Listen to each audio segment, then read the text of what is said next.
Hello everyone. आज हम जिस टॉपिक में बात करने वाले हैं वो है मेडिटेशन। फ्रेंड्स, पिछले कुछ सालों में मेडिटेशन को लेके बहुत अवेयरनेस बढ़ी है और लोगों ने ना मेडिटेशन को अपनी लाइफस्टाइल में अडॉप्ट भी किया है। पर प्रॉब्लम यहाँ होती है कि जब हम ना किसी चीज़ की आधी अधूरी इन्फॉर्मेशन लेके उसको स्टार्ट कर दें। जैसे कि मैं अपना एग्जांपल देती हूँ कि मैंने जब मेडिटेशन स्टार्ट किया था तो मैं विपश्यना करती थी। मतलब जो मेन मेडिटेशन है, रियल मेडिटेशन जो है वो यही है कि हम अपनी ब्रेथ के ऊपर फोकस करें, जिसे विपश्यना बोलते हैं। लेकिन जब मैंने मेडिटेशन स्टार्ट किया था तो मेरा ना बहुत डिफ़िकल्ट टाइम चल रहा था और मेरे को ना मैं बहुत डिप्रेशन फील करती थी और मुझे बहुत नेगेटिव थॉट्स आते थे। तो जब मैं मेडिटेशन में बैठती थी तो मैं और नेगेटिव जाती थी। मेरे लिए 2 मिनट मेडिटेशन में बैठना बहुत मुश्किल था, लेकिन मेरे माइंड में चलता था कि नहीं, मुझे मेडिटेशन करना है, कि मेडिटेशन इंपॉर्टेंट है, मेडिटेशन के बहुत सारे बेनिफिट्स हैं।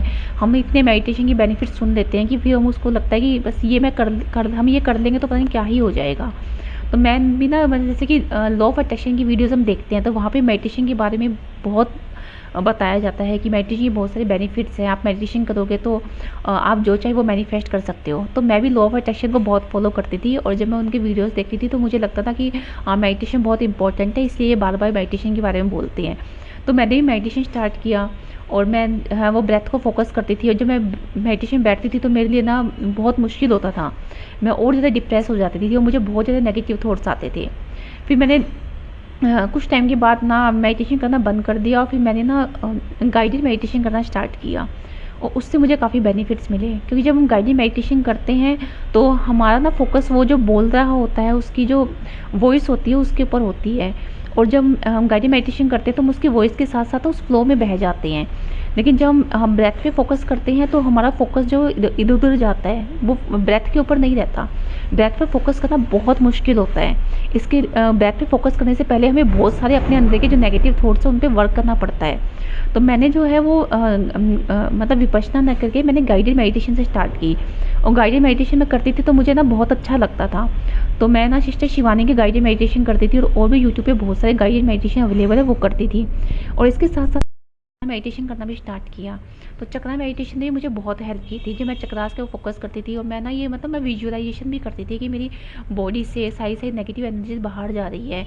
मैं किसी हिल के ऊपर बैठी हूँ और उस हिल के ऊपर मतलब हरियाली है और वहाँ से ना मतलब मैं ये विजुअलाइज करती थी कि मेरी बॉडी से ना रूट्स निकल रही हैं और वो रूट्स से ना सारी सारी नेगेटिव एनर्जी जो है वो अर्थ के अंदर जा रही है।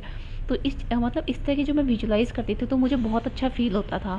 तो ऐसे ही मैं ना अलग अलग जगह अपने आप को बैठा हुआ, कभी मैं माउंटेन से बैठा हुआ देखती थी और मैं देखती थी मेरी सारी की सारी बॉडी की जो नेगेटिव एनर्जी है वो माउंटेन के अंदर जा रही है।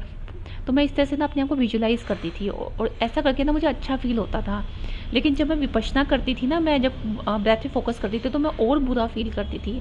लेकिन जब मैं गाइडेड मेडिटेशन करती थी, मैं विजुअलाइजेशन करती थी तो मुझे अच्छा फ़ील होता था, मैं लाइट फ़ील करती थी और मेरे को लगता था कि मेरे अंदर की जो नेगेटिव एनर्जी है वो धीरे धीरे बाहर जा रही है।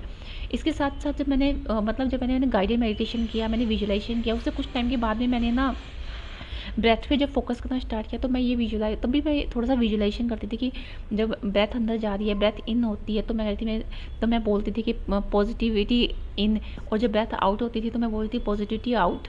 तो ये चीज़ें मुझे हेल्प करती थी। मतलब ब्रेथ पे फोकस करना मैंने यहाँ से स्टार्ट किया था कि मैं इनहेल करती थी तो मैं बोलती थी कि पॉजिटिविटी इन, और जब मैं एक्सहेल करती थी तो मैं बोलती थी नेगेटिविटी आउट।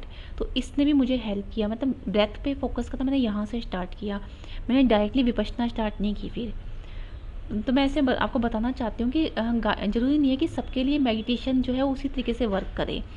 जब हम मेडिटेशन का सुनते हैं तो हम मोस्टली क्या करते हैं, मतलब मेडिटेशन का जो कोर मतलब वो यही होता है कि हम ब्रेथ पे फोकस करें। लेकिन सबके लिए ये चीज़ ना काम नहीं करती है। सबको देखना पड़ता है कि हमारा माइंड किस तरह से वर्क कर रहा है।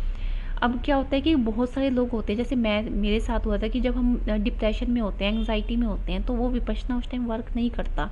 उसके लिए आपको बहुत सारे और वर्क भी करने पड़ते हैं। तो मैंने गाइडेड मेडिटेशन किया, मैंने विजुअलाइजेशन की, मैंने जो ब्रेथ पे फोकस किया, तो मैंने पॉजिटिविटी इन नेगेटिविटी आउट के ये बहुत किए। इसके साथ साथ मैंने ना सेल्फ टॉक को चेंज किया, मैंने ना जर्नलिंग बहुत की और उसके बाद में मैं विपश्यना के ऊपर आई। आज मैं विपश्यना करती हूँ, मैं ब्रेथ पे फोकस करती हूँ और अब मुझसे हो जाता है। अब मैं आधा घंटा भी बैठ सकती हूँ तो मुझे वो नेगेटिव थॉट्स इतने नहीं आते। अभी भी थोड़े बहुत आते हैं लेकिन उतने नहीं आते। पहले तो मेरे लिए ना 1 मिनट बैठना भी मुश्किल था, मैं बैठ ही नहीं पाती थी, लेकिन अब मैं आराम से बैठ जाती हूँ। तो इसलिए बताना चाहती हूँ कि ज़रूरी नहीं है कि हम ना डिफ़िकल्ट चीज़ से स्टार्ट करें। विजुअलाइजेशन भी बहुत हेल्प करता है जब हम बहुत नेगेटिविटी में होते हैं। जो हम ये विजुअलाइज़ करते हैं कि हमारे बॉडी से सारे के सारे नेगेटिव इमोशंस बाहर जा रहे हैं। मैं ये भी विजुअलाइज़ करती थी कि मैं पानी में बारिश के अंदर बैठी हूँ और मेरे अंदर के सारे नेगेटिव थॉट्स पानी में बह रहे हैं, वो नदी में जा रहे हैं, वो नालों में जा रहे हैं। मैं ऐसे विजुअलाइज़ करती मेरे अंदर की सारी नेगेटिविटी, मेरे बॉडी के सेल्स में जितनी भी नेगेटिव मेमोरी है, मेरे नसों में जितनी भी नेगेटिव मेमोरी, मैं सबको ऐसे विजुअलाइज़ करती सब कुछ पानी में बह रहा है। तो इस चीज़ ने मुझे बहुत हेल्प किया है। तो मैं आपको भी बताना चाहती हूँ कि आप भी अगर मेडिटेशन, आपके लिए मेडिटेशन करना मुश्किल है तो आप भी इसे स्टार्ट कर सकते हैं। ये ज़रूरी नहीं है कि आप डायरेक्टली विपश्यना से ही शुरू करें।